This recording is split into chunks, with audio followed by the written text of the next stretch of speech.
ఇక పేదలపై హైడ్రా బుసలు కొడుతోంది. రేవంత్ సర్కార్ పుణ్యమా హైడ్రా దెబ్బకు పేదోడి బతుకు ఆగమాగమవుతోంది. కరుణలేని కాంగ్రెస్ దెబ్బతో బీఆర్ఎస్ తోనే భరోసా దొరుకుతుందన్న మూసీ బాధితులకు గులాబీ పార్టీ అండగా నిలుస్తోంది. ఇవాళ మూసీ పరివాహక ప్రాంతాల్లో బీఆర్ఎస్ ఎమ్మెల్యేలు ఎమ్మెల్సీల బృందం పర్యటించనుంది. మాజీ మంత్రులు హరీష్ రావు, సబితా ఇంద్రారెడ్డి ఆధ్వర్యంలో తెలంగాణ భవన్ నుంచి బయలుదేరి వెళ్లనున్నారు. కాసేపట్లో హైదర్ష కోటలోని మూసీ బాధితుల ఇళ్లను పరిశీలిస్తారు. మూసీ బాధితులతో మాట్లాడి వారికి ధైర్యం చెప్పనున్నారు. ప్రభుత్వ దుశ్చర్యలను ఫీల్డ్లోనే ప్రజలకు వివరించి ప్రజా వ్యతిరేక విధానాలను ఎండగట్టనున్నారు బీఆర్ఎస్ నేతలు.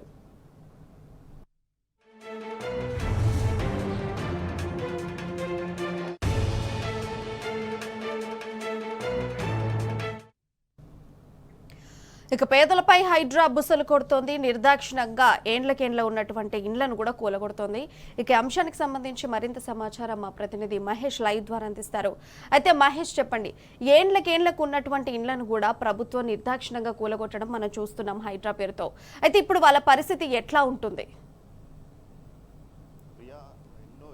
నివాసం ఉంటున్న మూసీ పరివాహక ప్రాంతాల్లోని ప్రజలకు ఇళ్లను కూలగొట్టేందుకు రాష్ట్ర ప్రభుత్వం కంకణబద్ధమని చెప్పాలి.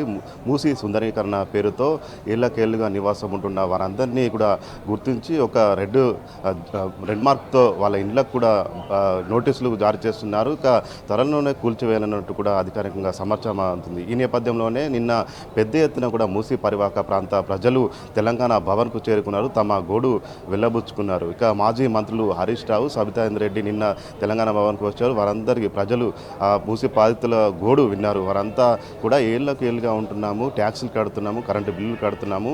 అయితే ఇప్పుడు ఉన్న పలంగా వచ్చి తమను ఖాళీ చేయడం అనడం ఏంటి, మూసీ సుందరీకరణ పేరుతో తమ ఇళ్లను కూలగొట్టడము, తమను ఎక్కడికి అర్ధాంతరంగా రోడ్డు మీద వదిలేయడం లాంటిది అవుతుందని కూడా చెప్తున్నారు. ఇక ఎన్నో ఏళ్లుగా నివాసం ఉంటున్నా కానీ ఇప్పటివరకు ఎలాంటి సమస్యలు రాలేదు. ఇప్పుడు కొత్తగా వచ్చిన కాంగ్రెస్ ప్రభుత్వంలో ఇటు మూసీ సుందరీకరణ పేరుతో తమల్ని నిర్దాక్షిణ్యంగా కూడా రోడ్డు మీద పడేయడము ఎంతవరకు సమంజసమని కూడా ప్రభుత్వాన్ని నిలదీస్తున్న పరిస్థితి నెలకొంది. అయితే పెద్ద ఎత్తున కూడా మూసీ పరివాహక ప్రాంత ప్రజలు అటు ప్రభుత్వం నుంచి తమకు ఎదురవుతున్న సమస్యలను అటు బీఆర్ఎస్ పార్టీ దృష్టికి తీసుకెళ్లారు. తెలంగాణ భవన్కు చేరుకున్నారు. నిన్న చేరుకొని అటు మాజీ మంత్రులు సబితా రెడ్డి కావచ్చు, ఇటు హరీష్ రావు, వాళ్ళందరూ కూడా ఇటు తమ సమస్యలు చెప్పుకున్నారు. అయితే మాజీ మంత్రి హరీష్ రావు నిన్న బాధితులతో కూడా వారు సమావేశమయ్యారు. ఇటు మూసీ బాధితుల పక్షాన బీఆర్ఎస్ పార్టీ పోరాడుతుంది. మీకు లీగల్గా ఫుల్ సపోర్ట్ చేస్తాము. 24 గంటల పాటు కూడా బీఆర్ఎస్ లీగల్ టీము మీకు అండగా ఉంటుంది. ఎలాంటి సమస్యలు ఎదురైనా కానీ మీరు బీఆర్ఎస్ లీగల్ టీంను సంప్రదించవచ్చు. మీకు అన్ని విధాలుగా తోడ్పాటును అందిస్తాము. ప్రభుత్వము మీ ఇంటి ముందరికి బుల్డోజరు వచ్చే ముందే బీఆర్ఎస్ నేతలు మీ ఇంటి ముందర ఉంటారు. మీకు ఎలాంటి సమస్యలు లేకుండా చూసుకుంటామంటూ కూడా నిన్న బాధితులకు ఒక హామీ ఇచ్చారు. ఈ నేపథ్యంలో ఈరోజు మూసీ పరివాహక ప్రాంత ప్రజలను పరామర్శించేందుకు, వారికి అండగా నిలిచేందుకు కూడా ఆ ప్రాంతాలన్నీ కూడా పరిశీలించేందుకు కూడా బీఆర్ఎస్ బృందం ఇప్పుడు సమావేశమవుతుంది. మరి కాసేపట్లో మాజీ మంత్రి హరీష్ రావు, సబితా రెడ్డి నేతృత్వంలో కూడా బీఆర్ఎస్ బృందం కూడా హైదర్ష కోట కావచ్చు, ఇతర మూసీ పరివాహక ప్రాంతాలను కూడా సందర్శించింది. ప్రజల నుంచి ఎలాంటి వారి సమస్యలు ఏంటి, వారికి ఎలా అండగా నిలవాలి, మీరు ప్రభుత్వం నుంచి ఎలాంటి ఒత్తిడి వచ్చినా కానీ బీఆర్ఎస్ పార్టీ అండగా ఉంటుంది. బీఆర్ఎస్ పార్టీ నుంచి పూర్తి సహాయ సహకారాలు ఉంటాయి. ఎవరు కూడా చూసుకుంటే ఎక్కువగా శని ఆదివారాల్లో మాత్రమే హైడ్రా కూల్చివేతలు జరుగుతున్నాయి.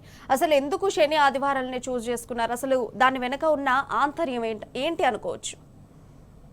అది శని ఆదివారాల్లోనే కూల్చివేయడం వెనుక మాత్రం ఆలోచిస్తే అటు కోర్టులు కావచ్చు, ఇతర కార్యక్రమాలు కూడా పూర్తి స్థాయిలో బంద్ ఉంటాయి. కాబట్టి వీరికి ఎవరు కూడా అండగా నిలవరు, ఎవరు కూడా పట్టించుకోరు అన్న నేపథ్యంలోనే వీరి ఇళ్లను కూడా కూల్చివేతకు ప్రభుత్వం సిద్ధమవుతున్నట్టు కూడా పూర్తి స్థాయిలో ప్రజల నుంచి సమాచారం అందుతుంది.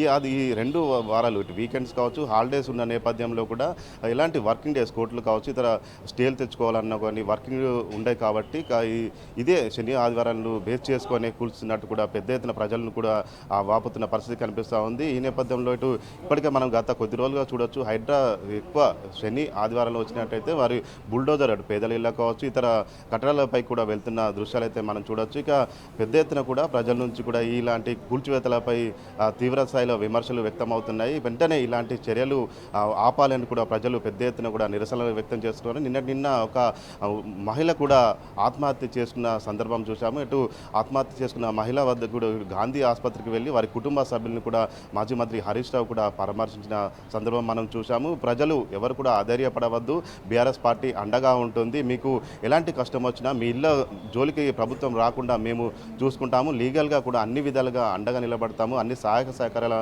అందిస్తాం, ప్రజలు ఎవరు ఆత్మస్థైర్యం కోల్పోవద్దు అని కూడా బీఆర్ఎస్ పార్టీ కూడా ప్రజలకు పూర్తి స్థాయిలో అండగా నిలుస్తుంది, భరోసా కూడా చెప్తున్న పరిస్థితి మనకు కనిపిస్తోంది ప్రియా. అండ్ అయితే మహేష్, ఇంకొకటి చూసుకుంటే బీఆర్ఎస్ పార్టీ నుంచి ఎప్పుడు సందర్శించడానికి వెళ్ళినా కూడా ఒకవైపు ఖమ్మం చూసుకున్నా కూడా అక్కడ దాడి జరిగింది, ఒకవైపు కౌశిక్ రెడ్డిది చూసుకున్నా కూడా అక్కడ దాడి జరిగింది. అండ్ ఈ రోజు కూడా బీఆర్ఎస్ పార్టీ సందర్శనకు వెళ్ళబోతోంది. అండ్ ఈ రోజు కూడా కాంగ్రెస్ తరపు నుంచి ఏమైనా దాడులు జరిగే అవకాశం ఉందంటారా? ప్రజలకు ఎప్పుడు చేరువవుతున్నా కూడా దాడులు మాత్రం రావటం మనం గమనిస్తున్నాం. ఎస్ ప్రియా, ఇది మనం ఖచ్చితంగా చూడొచ్చు. ఖమ్మంలో కూడా బీఆర్ఎస్ ప్రజల పక్షాన అండగా నిలిచేందుకు, వరద బాధితులకు అండగా నిలిచేందుకు వారి ప్రాంతాల్లో పర్యటించిన నేపథ్యంలో కాంగ్రెస్ పార్టీకి చెందిన కార్యకర్తలు బీఆర్ఎస్ నేతల కార్ల మీద దాడి చేశారు. కొంతమందికి తీవ్ర గాయాలైన పరిస్థితి కూడా మనం చూసాము. అదేవిధంగా ఎక్కడ పోయినా కానీ ప్రజల పక్షాన పోరాటం చేస్తున్న బీఆర్ఎస్ నాయకుల మీద కూడా దాడులు కూడా జరుగుతున్న సందర్భాన్ని మనం చూసాం. ఇక ఇదే విధంగా కౌశిక్ రెడ్డి ఇంటి వైపుకు అటు షేర్లింగపల్లి ఎమ్మెల్యే అరకపూడి గాంధీ తన మనుషులతో వచ్చి ఇంటికి మీద కూడా ప్రత్యక్షంగా దాడి చేశారు. ఆ దాడిలో కూడా ప్రత్యక్షంగా పాల్గొన్న పరిస్థితి నెలకొన్నది. ఇక ఈరోజు హైదర్షా కోట వెళ్తున్న నేపథ్యంలో కొంత ఉద్రిక్త వాతావరణం అయితే నెలకొంది.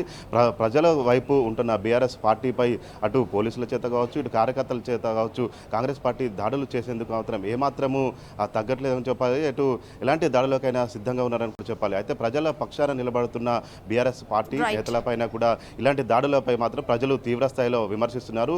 రాష్ట్ర ప్రభుత్వంపై పూర్తి స్థాయిలో మండిపడుతున్న పరిస్థితి నెలకొంది. తమకు అండగా ఉంటున్న నేతలను వీలాంటి దాడులు చేయడం సమంజసం కాదని కూడా ప్రజలు చెప్తున్న పరిస్థితి నెలకొన్నది.